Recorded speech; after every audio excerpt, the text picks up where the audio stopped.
Alrighty. There we go. How you doing, my man? Mr. Sports Illustrated, sir. How are you doing? I'm good. Yeah, you're gonna have to change that intro now. I I know. screwed you up. That's I not. know. I know. We gotta update the intro now. And as he's in his new place. How's it going the first week there? It's good. It's good. It's been fun. It's been a challenge in the sense that it's just different, which is cool. I was at the same place for 8 years, so it's always all these new different processes and stuff. But it's been great. I published my first piece yesterday. There's a few more coming this week, so hopefully people read it and hopefully people keep clicking and checking it out. Is there a spot that they could go to bookmark or something like that? Your articles and things like that. Yeah. So there's just an author page. If you Google Matt Verderame and Sports Illustrated, there's a page right there that you can go to, and you'll see all the articles that I write throughout the course of time. There you go, folks. So if you want to follow him there at Sports Illustrated now, you can check out all of his work. So did the Jets convince Aaron Rodgers? Were they all having this conversation in a dark room is the question.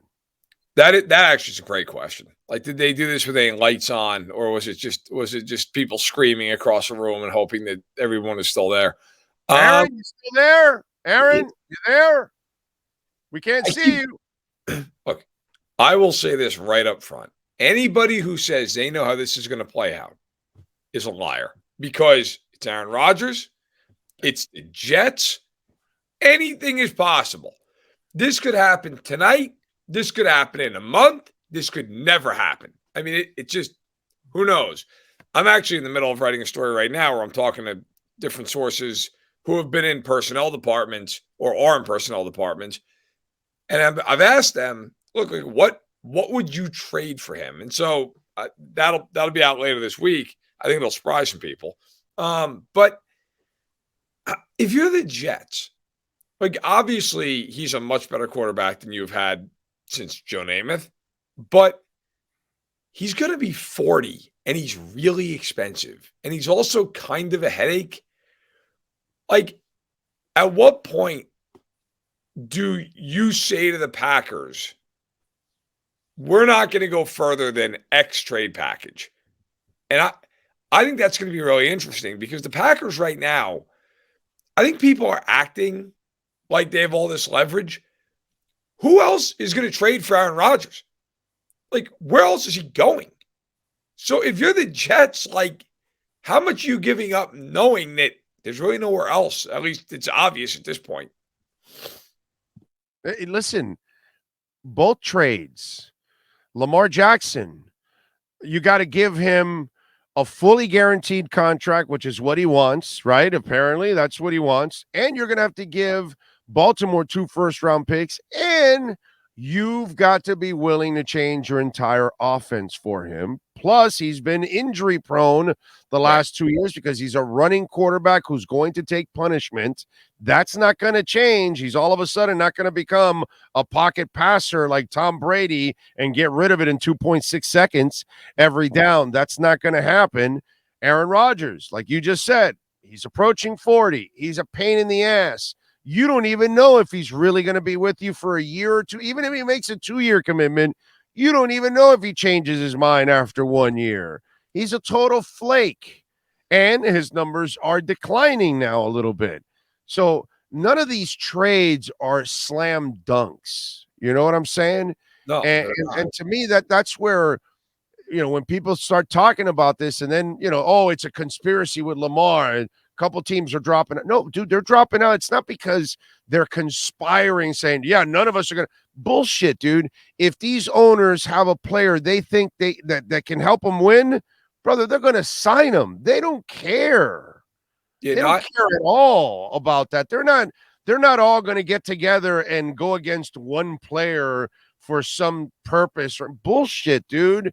They signed Deshaun Watson. And why? Because Cleveland is stupid and desperate, and they thought that they could win with Deshaun Watson. That's it. That's it. So if somebody is desperate, they will sign Lamar Jackson. Teams that are stepping out, it's because it's really not that easy of a trade as people make it out to be. Really. I agree with you. I think, look, the collusion stuff is so overblown, in my opinion, in this regard. Like you just said, if there was some team out there that thought he was the missing piece, they would tell every other owner to go scratch, and they would just do it. You think Jerry Jones would sit there and go, yeah, we all agreed around a table. Come on. This is the National Football League, okay? These guys, they're, for the lack They're of ruthless. Yeah, they want to win, period. Now, was it bizarre that all these teams yesterday in the span of about an hour were like, we're out. Yeah, yes, but I would point to a different part of this. Some of that can also be a negotiating ploy where you're just telling everybody you're not involved, and you're trying to drive a price down a little bit. I do think at some point he will talk to some of these teams. Now, maybe there's no offer. Maybe it just becomes, what do you want? Okay, we're not willing to go that far. Okay, fine. I do think some of these teams will talk to him because if you're Atlanta, you're going to tell me you're good with Desmond Ridder. Like you're just good, that's it. I mean, that's a building you need to be able to sell tickets in.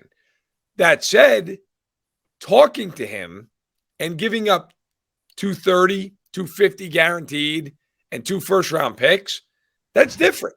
That's a lot. I don't care who you are. It's a lot. Now, maybe some team will eventually do it, but you're asking for a fortune and you're giving up multiple picks. There are real hurdles. Those hurdles exist. Hey, can I have a little fun with it? Go Matt, for it. maybe all these teams came out because they don't have an agent to contact to tell them no. So they had to say in public, yo, Lamar, we're not interested, bro. So don't bother calling us. We're you don't have an agent. So we can, this is the only way we can talk to you. So, hey, we're out, So this is kind of the knock of not having an agent too at the same time, because those teams don't even know who to call or what the hell are they dealing with? Are they picking up the phone and it's mom? And now they've got to tell mom how much they think her son has holes in his game. Well, That's got to be an uncomfortable. I know that the NFLPA apparently is helping. I don't know how they're helping. I'm not exactly sure. That's a story you should write about. Yeah, well, believe me, I got plenty on the list. I think Eric. How is the NFLPA helping him specifically? What are they? Who is in the NFLPA helping represent him or guide him or something? Well, I'd love to know, because this is the other asinine thing this kid has done, bro. Because you and I know we've been at this a long time. 2 years ago, okay, or 3 years ago, right after that MVP season, a year later, right, that agent would have had, on that third year of his deal, that agent would have had his new deal done. Well, history over.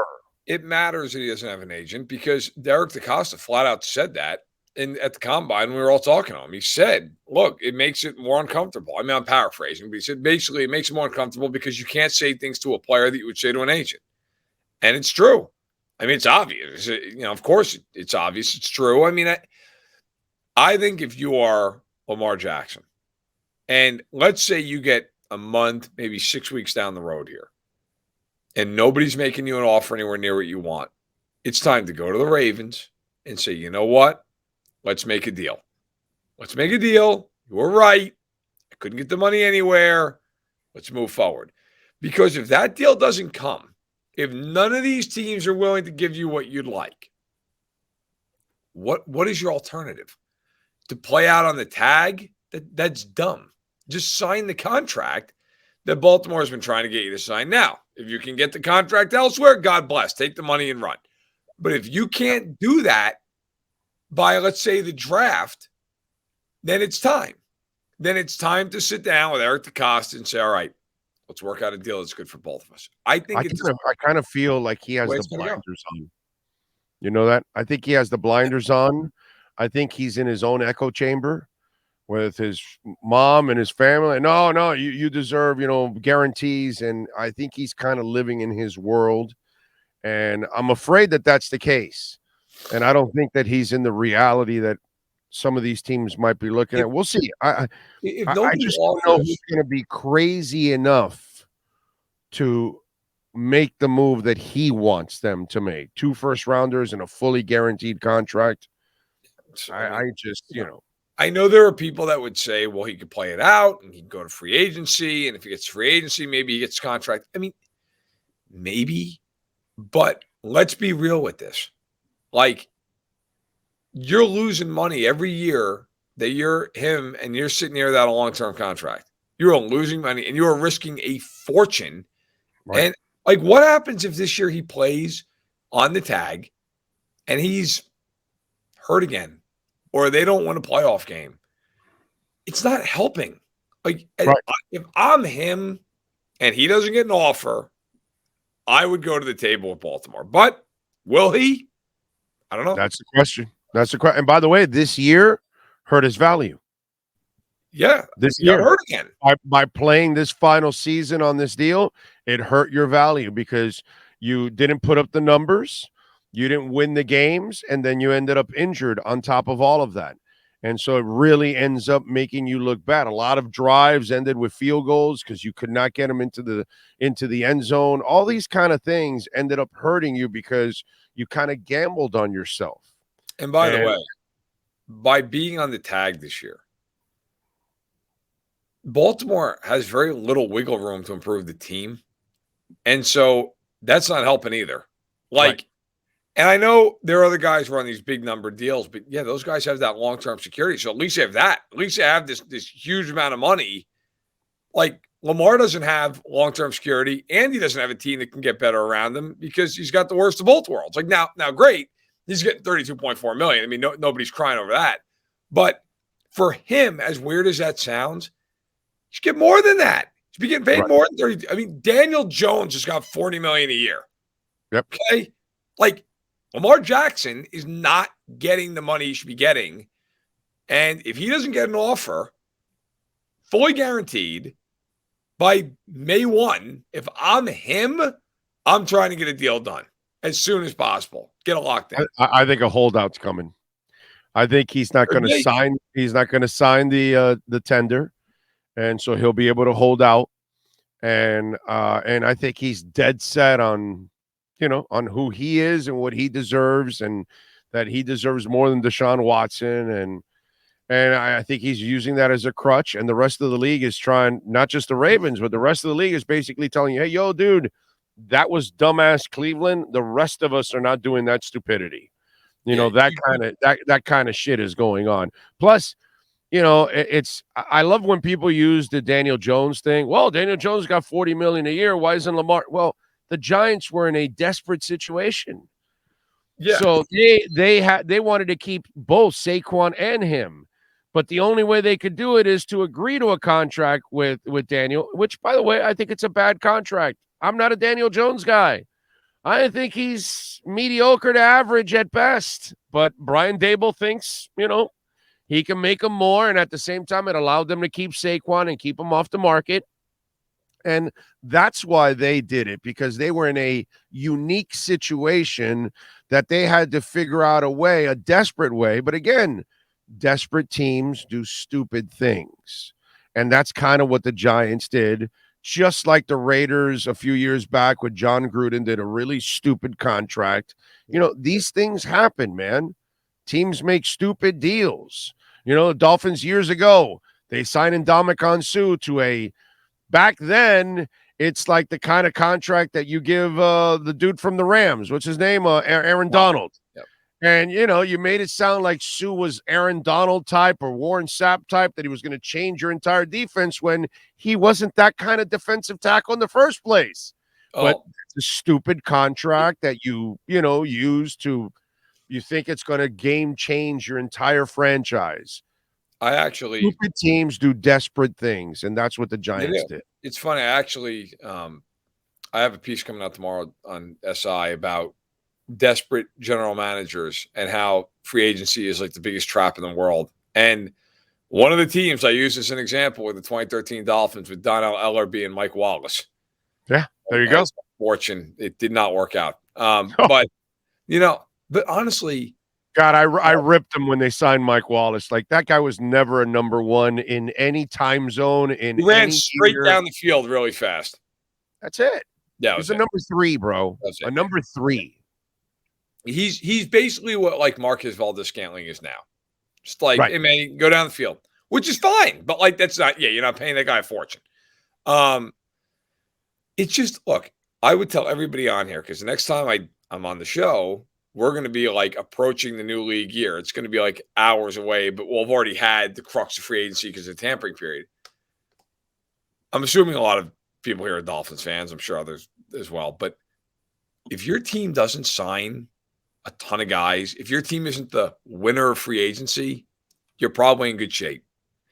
The teams that go out and spend $400 million in the first 2 hours of free agency, it's not good. It's typically not a good thing. That means your roster stinks, you haven't drafted well, and your GM knows he's about to get fired. That's what that means.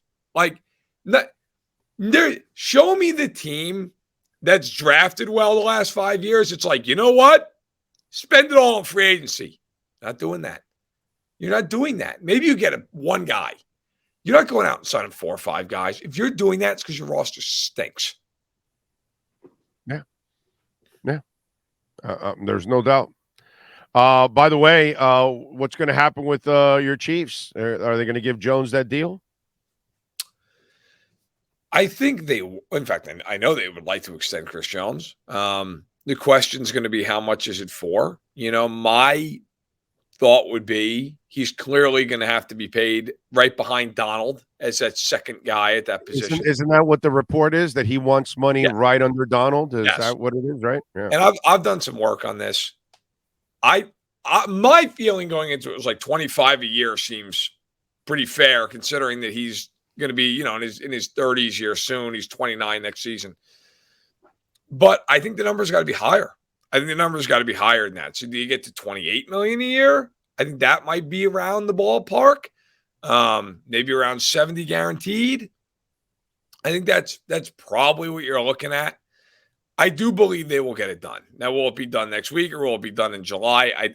It depends on different timetables, but I think that's real. Look, they cut Frank Clark. They did not tag Orlando Brown, which shocked a lot of people. But from my understanding, while they would actually like him back, they just weren't going to go above a certain amount of money. They weren't going to do it. And so I think they're looking at it, and there's a lot of tackles in this class, and that might be a way they go. Maybe they go stopgap. But one thing about Blvd, and we saw with Tyreek Hill, they have a number, and they're not going over it for anybody outside of Patrick Mahomes. So, that's what they believe, and it's I know, but that dude's a difference maker, bro. Like, he's not bad. Holy shit, bro! Like, that guy, he can wreck your entire offensive day. That's what that kind of dude is. I mean, that is one impactful mofo. I don't know how you replace him. I don't think they know either. Look, they've paid 2 guys under Blvd, 2 guys into their 30s, Patrick Mahomes and Travis Kelce. Okay. Chris Jones is going to be the 3rd guy because what all 3 of them have in common? They're all going to Canton one day. Yeah, they're all centerpieces. Yeah. That's it. I mean, as great as Tyreek Hill is, and he is, Tyreek Hill, I think, also might join them in Canton. Okay. They always felt like offensively, you have Mahomes and you have Andy Reid, and so you're always going to be able to piecemeal, and you still had Kelce. Don't get me wrong, they wanted Tyreek Hill, but when it got to a certain number, I think they felt like they couldn't do it because they had to pay other guys. Chris Jones is different than all those guys because on defense, there's no Mahomes helping him. Like, he is their Mahomes on defense. So I do expect that they will absolutely pay him. Yeah, no, that's one that they definitely. All right, so are you finally believing that the Dolphins are staying with Tua? Because yeah, I've not been somebody who's denied that. Yes, I do. I think if you're the Dolphins, it's just about his health. Like, he showed last year he can play. Can he stay healthy? That they should spend the entire offseason looking for anything that they possibly can to help him stay healthy. Different helmets. That's what they're doing. That's what they're doing. Yeah, That's right. all they're And doing. that's all they should be doing. That's it. And what they are looking for is a backup quarterback. Which they should be doing. One that is probably they're probably looking for somebody with more experience than Skyler, because they probably don't want to put the youngster in that position because he's probably not ready yet. He showed something, but he's still a developmental guy.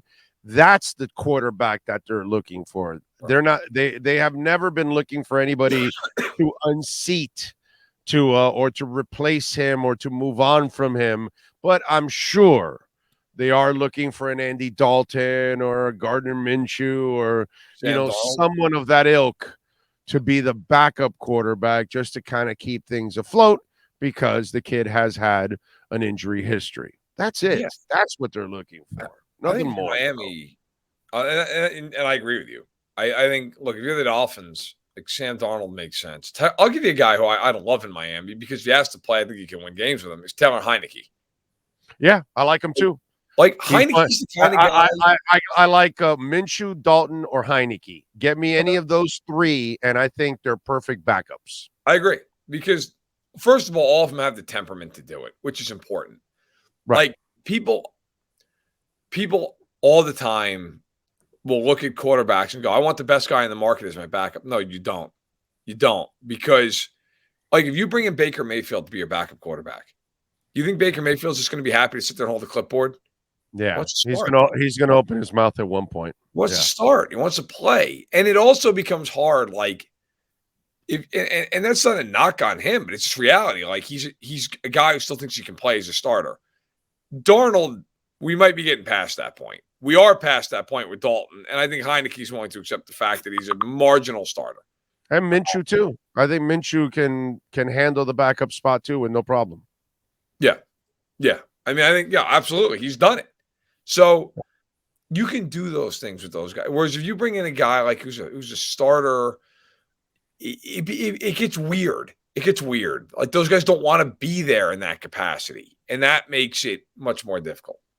Yep, I'm with you there. All right, what are you working on Sports Illustrated so folks can check you out? Yeah, got in fact, free agency grades just went up like an hour ago, and free agency hasn't even started yet, but we started grading some of these contract extensions as well. Also have a piece coming tomorrow on what we talked about with free agency and how teams are way too desperate. And so I laid out a whole bunch of examples there. And then I think it's coming out Friday, my piece on Aaron Rodgers, talking to people in the league. If you were Joe Douglas, what would you offer the Packers? And I think some of the answers are going to surprise people. Follow him on Twitter at Matt Verderame, and catch his work now at Sports Illustrated, baby. Matt, as always, appreciate you immensely, man. We'll talk down the line, my friend. Sounds good. Take care. Thank you, sir. There you go. The great Matt Verderame. We step out of the huddle.